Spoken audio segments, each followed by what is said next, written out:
Olá, bem-vindos ao podcast De Olho na Estrada, uma central de dicas para quem pretende viajar com segurança.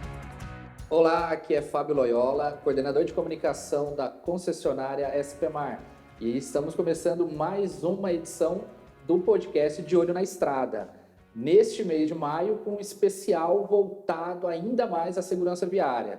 A gente já trouxe, você que está chegando agora, duas personalidades para falar sobre o tema, duas mulheres entusiastas do mundo automobilístico para tratar sobre assuntos do dia a dia. Terminando esse episódio, dê uma olhadinha nos outros dois, caso você não tenha visto.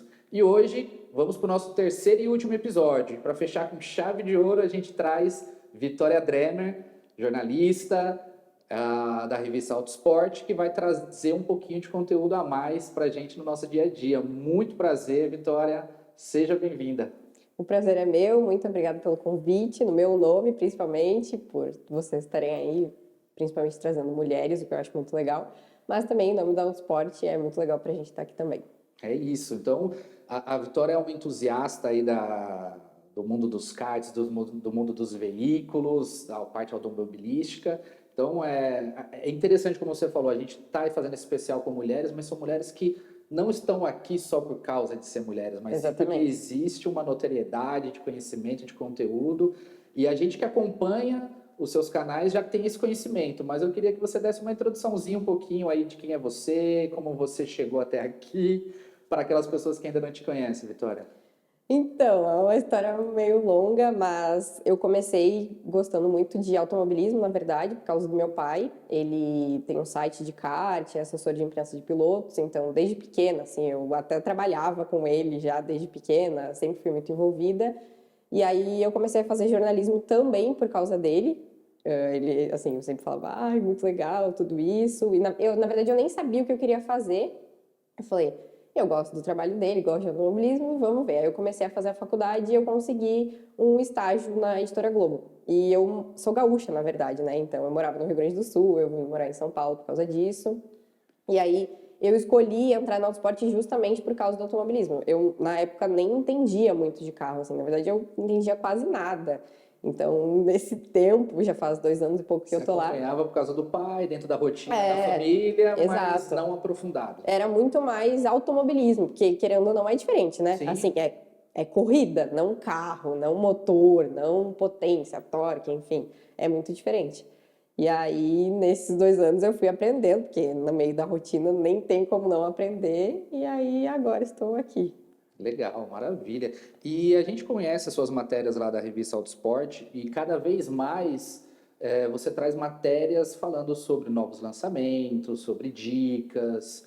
O que de mais o público pede da revista ali? O que chega de mais de demanda para vocês gerarem conteúdo referente ao automobilismo ou ao mundo dos automóveis?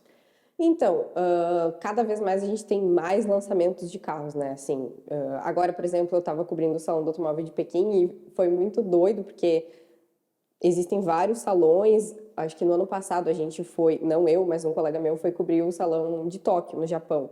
E aí a gente tinha, assim, 3 carros, 4 carros que estavam lá que iam vir para o Brasil. Lá no Salão de Pequim, assim, eu não sabia nem por onde começar a cobertura, porque tinham muitos carros, sabe? Então é um mercado novo também, novo, que na verdade já é velho, mas agora carros chineses, por exemplo, estão chegando com tudo. Sim. E aí, muita força no Brasil, muita força. E aí tudo que tava lá, sabe? Então assim, tem muito carro de fábricas que já estão no Brasil, né, consolidadas aqui, mas também muitas coisas novas que estão chegando e as pessoas querem saber isso, né? As pessoas também, a gente vê aí os números do Brasil, são muitos carros novos vendidos por mês, por ano. Então isso é uma coisa que interessa muitas pessoas. Que carro está chegando, quanto vai custar, como é o carro. A gente testa os carros, escreve matérias dos próprios testes, né? Uhum. Esse carro é bom por isso, tem isso de ponto negativo, de ponto positivo. Mas a gente também cobre muito serviço, então, sobre multa, sobre rodovia até, tá bloqueado, sobre, enfim, tudo assim que a gente acha que pessoas que gostam de carros, que seja relevante para elas. Legal. Agora já conta então um spoiler do que você viu lá de Pequim. É de fato o mundo dos elétricos agora? Ou existe alguma coisa nova também que você percebeu que vai chegar aí no mercado brasileiro? É de fato o mundo dos elétricos, é muito difícil, assim, eu não lembro se, sei lá, deve dar para contar nas mãos, assim, carros que estavam lá que não são elétricos. Sério? Híbridos também, né? Elétricos e híbridos, mas assim, tem algum Sim, tipo de sim, sim. eletrificação. Aham. E assim, esse é o futuro, a gente estava lá falando isso. A gente está aqui e está vendo o futuro. E para eles, os carros que a gente tem aqui de marcas, por exemplo, a BYD, sabe? Eles falam assim, nossa, um design antigo já. E pra gente já é um design muito diferente desses Sim. carros, sabe? Porque o design que a gente tem hoje aqui ainda é muito antigo, digamos, não. Lá é assim, quando a gente vê carros do salão do automóvel, sempre é um conceito, né? Então, olha aquele carro e fala assim, nossa, a gente nunca vai ver esse carro na rua, ele ainda vai mudar muito até chegar na rua. Mas na China, não, assim, tem muito carro que a gente fala, nossa, é um conceito, parece um conceito de tão diferente, assim, de tão futurístico que ele parece. E é isso que nos espera, né, assim. É esse o mundo que a gente já está vivendo agora, a gente já percebe nas ruas a presença forte de carros elétricos, os pontos que cada vez mais, né, de recarga, né? Recarga, Sim, correto. recarga.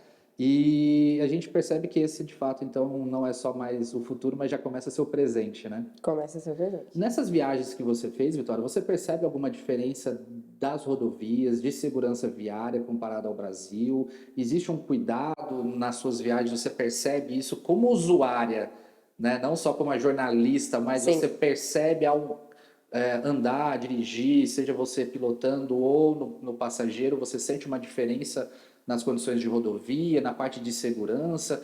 Existe alguma coisa que você viu de diferente que é interessante para o Brasil? Então, na China foi o auge, assim, de tudo, né? A cultura deles é muito diferente, mas o trânsito também é muito diferente. Às vezes a gente reclama aqui no Brasil, nossa, o trânsito é muito horrível, as pessoas não sabem dirigir. E assim, eu não cheguei a dirigir lá porque não pode, tem todo um, assim, é muito burocrático para conseguir dirigir lá, mas eu andei muito no passageiro, porque a gente estava se deslocando o tempo todo e é muito doido, assim, o jeito que as pessoas dirigem, seta, por exemplo, praticamente não existe lá. É opcional. A gente fala, nem precisava colocar seta nos carros chineses, porque eles não usam. Aqui em São Paulo, eu que sou gaúcha, é muito diferente até o trânsito já. E Sim, assim, sim. estamos no mesmo país. Aham. Mas isso de dar passagem, de trocar de pista, aqui em São Paulo as pessoas são muito mais solidárias, assim, digamos, sabe? Dá a seta, a pessoa tira o pé e deixa a gente entrar. No Rio Grande do Sul já não é assim, na China é muito Outra diferente. realidade. Mas, assim, uma coisa que é muito legal lá, que eu também já vi em outros lugares e que às vezes não acontece, principalmente dentro das cidades, né? Porque as rodovias, ainda que a gente tenha muitas rodovias em mau estado no Brasil, também temos muitas boas, mas, assim, é tudo muito lisinho, assim. Isso eles não podem reclamar lá, porque é primeira linha, assim, não tem buraco, não tem nada. E aí que você comentou dessa curiosidade sobre o tempo de habilitação ali. Acho que você fez uma matéria sobre isso, né? O que você pode falar disso? É um tempo muito grande, parece, né? Então, isso não é habilitação. Habilitação é normal, assim, igual a gente vai lá, faz o. Mas é para conseguir uma placa, para Ah, ter para um carro, placa, para exato. ter o veículo. Como é que funciona? Para ter um carro é a mesma coisa que aqui, né? Um Sim. carro tem que ter uma placa. Mas um chinês que quer ter, ele precisa entrar numa fila de espera, e aí chega a ser 10 anos, mas isso também só em Pequim e Xangai, que são cidades muito grandes, né? Tá. São 27 milhões de habitantes. E aí são muitos carros também, eles querem controlar. E muito mais também pela poluição. Então, essa regra vale só para carros a combustão. Entendi. E aí é isso, entra numa fila de espera para conseguir a placa, é uma placa por pessoa. Então, assim, não existe ter 2 carros na garagem. Claro, uma família de 5 pessoas Sim, sim, podem sim. ter 5 carros, mas não existe uma pessoa ter 2 carros. Curioso, curioso. E aí, e o mais curioso é que esperei 10 anos, né, que é a média de tempo ali, e ainda tem que pagar R$ 145.000 Sério? para ter uma placa. Então é uma forma realmente de blindar esse aumento ali que eles estão controlando, né? De uso, de poluição. Faz sentido, É né? muito mais mesmo por poluição, porque em Pequim, por exemplo, tem lugares que a gente vê o céu e fala, nossa, tá nublado. Não, tá poluído, assim. Fica difícil até de respirar, sabe? Então eles estão fazendo esse controle aí para ter mais carros eletrificados, né, elétricos, porque se uma pessoa compra um carro elétrico é muito mais fácil o controle, assim. sai da concessionária já emplacado. Então, realmente, isso é para carros a combustão, né? Legal.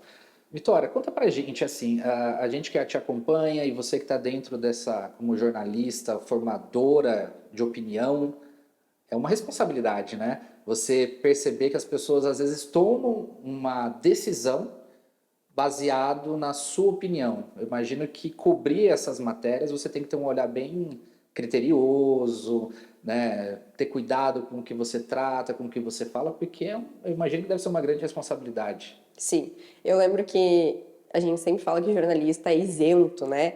Na faculdade também. E aí, uma das minhas primeiras aulas, a professora falou assim: não, ninguém é isento de nada. Ainda, mesmo a pauta que tu escolhe fazer, tu já tá escolhendo um lado, sabe? Então, na verdade, ninguém é isento. E realmente é difícil, porque eu sei que tem muita gente lendo o que eu tô escrevendo, né? Eu não posso falar qualquer coisa, a gente tem que ser muito sério, ter fontes sérias. E às vezes até é difícil as pessoas entenderem isso, assim. A gente recebe muita coisa assim, vocês nem sabem o que estão falando, sabe?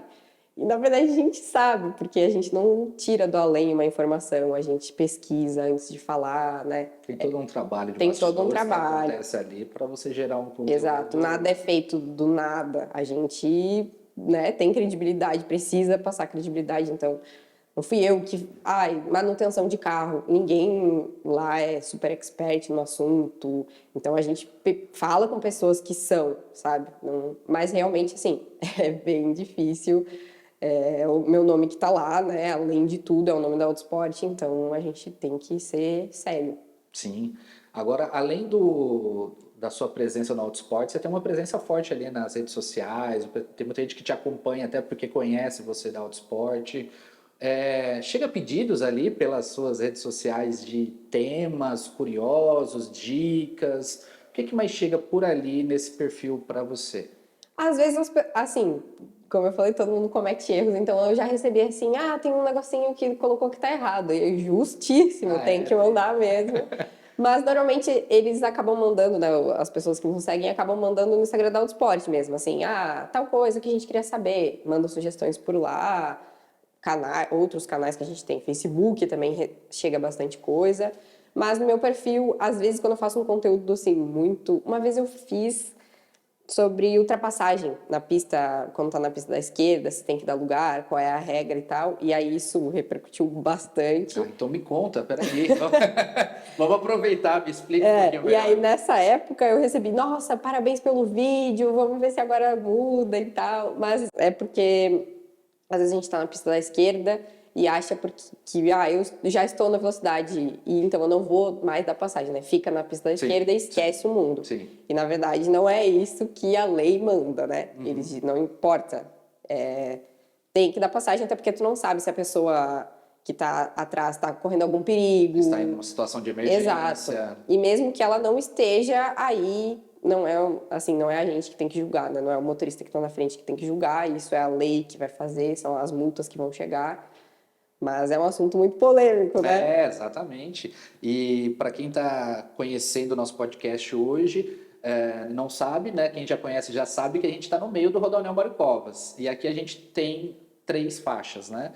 A gente fala que é a faixa 1, 2 e 3. A faixa 1 é justamente essa, né? Exato. Que o pessoal utiliza mais para as ultrapassagens. A faixa 2 é de fato a que o pessoal mais utiliza para seguir a sua viagem com tranquilidade. E a faixa 3 acaba ficando para os veículos mais pesados, que andam numa velocidade menor, no caso aqui do Rodoanel anda 80 por hora, e aí dessa forma você consegue organizar melhor, né, o fluxo de veículos, evitar que um veículo pesado esteja na faixa 1, prejudicando justamente o trânsito dos veículos. Então, de fato, a faixa 1 é isso, né, para fazer uma ultrapassagem, utilizar num momento específico de necessidade dentro da rodovia, né? E às vezes as pessoas não tem problema, né, ficar na faixa da esquerda, mas olha o espelho, olha assim. O espelho, tá acompanhando exato. ali pelo retrovisor o que está acontecendo, né? Exato. É isso. Agora, um caso recente que vocês fizeram foi sobre um furgão usado na fuga do O.J. Simpson. Como é que é essas matérias mais, digamos, fora da caixinha, né? De mostrar veículos que às vezes participaram de algum momento na vida de um famoso ou de casos que ficaram famosos. Como é que é cobrir essas matérias? A gente, na verdade, faz cada vez menos essas matérias, assim. A gente acaba focando mais no lançamento de carro, mas eu acho muito legal cobrir essas curiosidades também. E aí, nesse caso, foi que ele tinha falecido, e aí a gente falou, tem essa curiosidade, vamos trazer. E aí é isso, assim, buscar realmente o que aconteceu, ler em tudo que é lugar para ver se a gente está falando a verdade. E essa matéria até a gente falou na rádio também. Então, assim, eu acho que acaba fugindo um pouco do... é um carro muito potente, é um carro isso, é Sim, combustível, sim. é serviço. Traz Não, é uma coisa... curiosidades. Exato. E essas curiosidades são pautas que, digamos assim, são criadas através desse pedido das pessoas que enviam sugestões ou é algo que aparece, Não, surge de uma oportunidade? normalmente o pedido das pessoas é mais de carro mesmo, assim, carro usado, consumo, serviço. Isso vem, a gente fica procurando o que fazer. Então, isso estava em pauta naquele dia e a gente sabia dessa história, sabe? Seria bom pra gente, seria bom pro público, porque também não adianta a gente soltar uma coisa que não tem nada a ver, né? Sim, sim. Isso de curiosidade a gente costuma cobrir bastante de automobilismo. Então, sei lá, o Lewis Hamilton tava com tal carro, sabe? A gente já deu, em época de Copa, por exemplo, a gente fala dos carros dos jogadores, coisas assim. Entendi. E, bom, Vitória, imagino que nem sempre você está utilizando aqueles carros glamurosos, né, que você divulga tanto. Dentro do nosso dia a dia, às vezes existem os famosos perrengues, ou seja, você vai fazer uma viagem, passa por uma situação inusitada, alguma situação que prejudica de você chegar ao seu caminho. A gente sempre fala aqui que o Rodoanel, por exemplo, ele serve como uma conexão para ligar as outras rodovias, ligar ao trabalho, ligar ao litoral, ao interior, e às vezes acontece esses perrengues. Você já passou por algum tipo de perrengue com o veículo que você teve que se virar? Como é que é o seu uso, né, de fato como motorista? Eu já passei por um perrengue, na verdade não foi assim, o perrengue, mas furou o pneu. E aí eu também estava sozinha e vem aquela coisa de, não vai saber trocar. Eu nunca tinha trocado um pneu mesmo.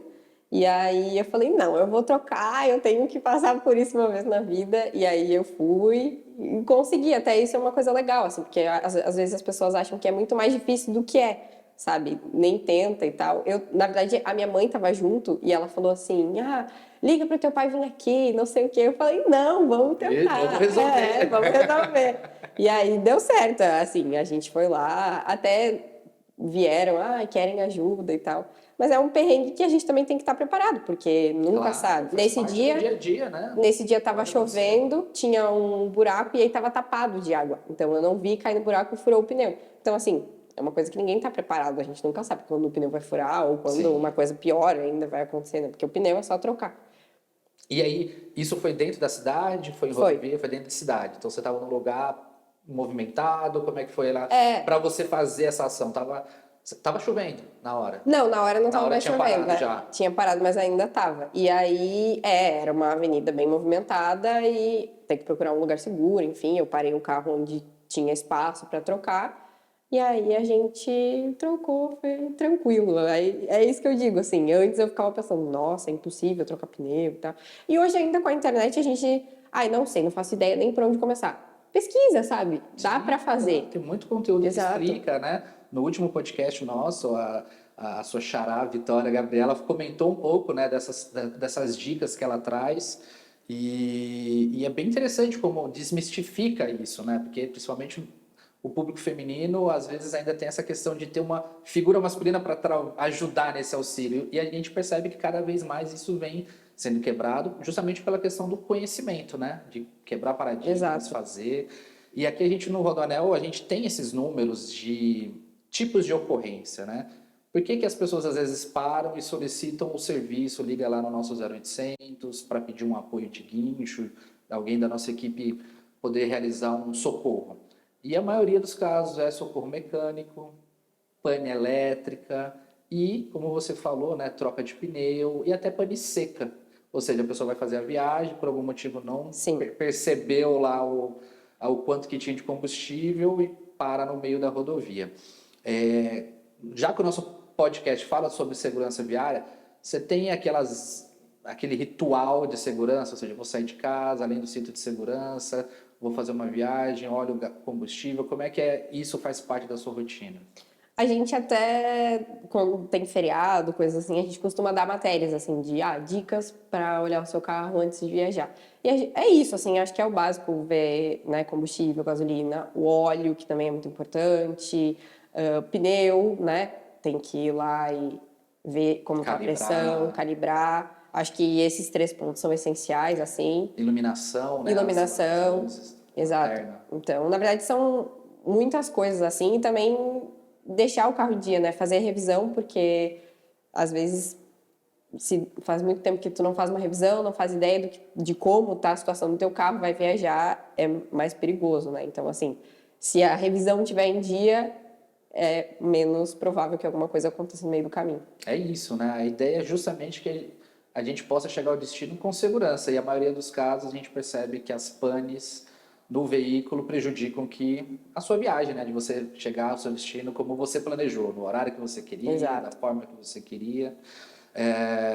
E essas dicas de segurança são interessantes, né? De gerar, né, material para o pessoal, porque a gente acaba olhando o veículo bonito, mas ele tem que lembrar da manutenção, não é isso?